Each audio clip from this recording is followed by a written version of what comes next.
Hai semuanya, di video kali ini saya akan membahas perbedaan karya ilmiah populer, dan karya non-populer. Baiklah, yang pertama di sini saya akan membahas mengenai apa itu karya ilmiah. Karya ilmiah merupakan karya tulis yang isinya berusaha memaparkan suatu pembahasan secara ilmiah yang dilakukan oleh seorang penulis atau peneliti.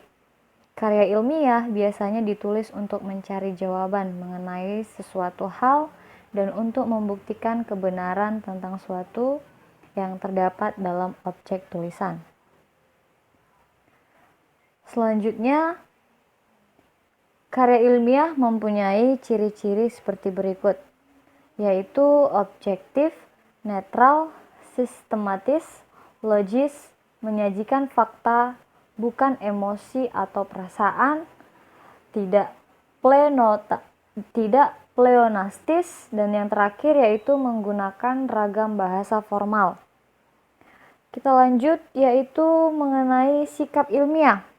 Sikap ilmiah di sini saya ambil sikap ilmiah yang dikemukakan oleh Baharudin, yaitu bahwa sikap ilmiah pada dasarnya adalah sikap yang diperlihatkan oleh para ilmuwan saat mereka melakukan kegiatan sebagai seorang ilmuwan.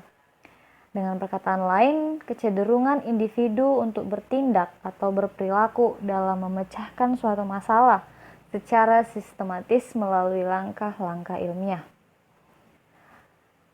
Beberapa sikap ilmiah dikemukakan juga oleh Mukayat Brotowijoyo yang biasa dilakukan para ahli dalam menyelesaikan masalah berdasarkan metode ilmiah, yaitu seperti antara lain sikap ingin tahu, sikap kritis, sikap objektif, sikap ingin menemukan, sikap menghargai karya orang lain, sikap tekun, dan juga sikap terbuka. Selanjutnya, secara garis besar, karya ilmiah diklasifikasikan menjadi dua, yaitu karya ilmiah pendidikan dan karya ilmiah penelitian. Inilah jenis dari karya ilmiah tersebut. Nah, kita masuk dalam karya ilmiah pendidikan. Karya ilmiah pendidikan contohnya seperti paper, yaitu karya tulis. Yang kedua ada praskripsi, yang ketiga skripsi, yang keempat tesis, dan yang kelima disertasi. Karya ilmiah pendidikan ini digunakan untuk meresume pelajaran serta sebagai persyaratan mencapai suatu gelar pendidikan. Yang lanjut yaitu karya ilmiah penelitian, ada makalah seminar.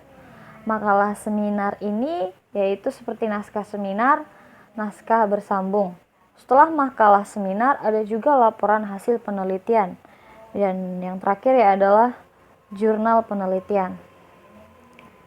Kita lanjut, yaitu yang kedua karya ilmiah populer.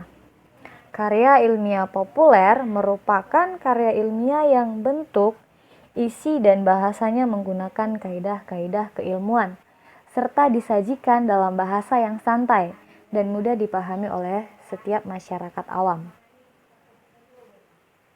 Nah, di sini Slamet Suseno mengemukakan bahwa karya ilmiah populer lebih banyak diciptakan dengan jalan menyadur tulisan orang lain daripada dengan jalan menulis gagasan, pendapat, dan pernyataan sendiri.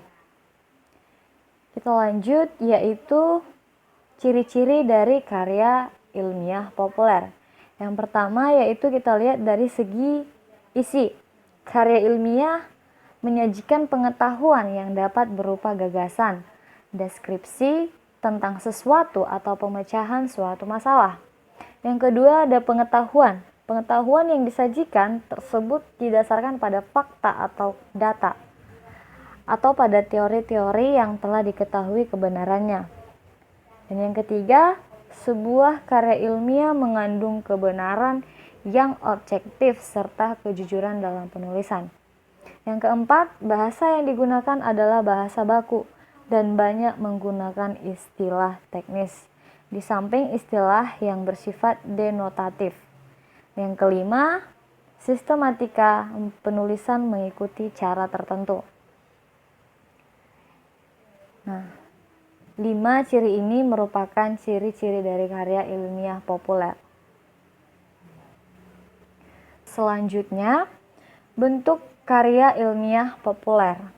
Bentuk karya ilmiah populer antara lain yaitu artikel, essay, dan feature. Dilihat dari bahasanya, biasanya artikel menggunakan bahasa jurnalistik, essay menggunakan bahasa sastra, dan feature menggunakan keduanya, bergantung kepada jenis feature-nya. Feature pengetahuan banyak menggunakan ragam jurnalistik, namun feature human interest lebih banyak menggunakan ragam sastra.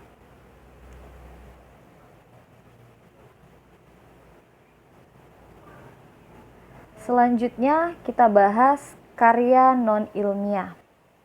Nah, karya non-ilmiah adalah karangan yang menyajikan fakta pribadi tentang pengetahuan dan pengalaman dalam kehidupan sehari-hari, bersifat subjektif, tidak didukung fakta umum, dan biasanya menggunakan gaya bahasa yang populer atau biasa digunakan tidak terlalu formal. Dan ini merupakan sangat berbeda. Jenis karya non-ilmiah ini sangat berbeda dengan karya ilmiah, karena karya ilmiah menggunakan bahasa formal. Namun pada karya non-ilmiah menggunakan bahasa yang tidak terlalu formal. Kita masuk ke ciri-ciri karya non-ilmiah.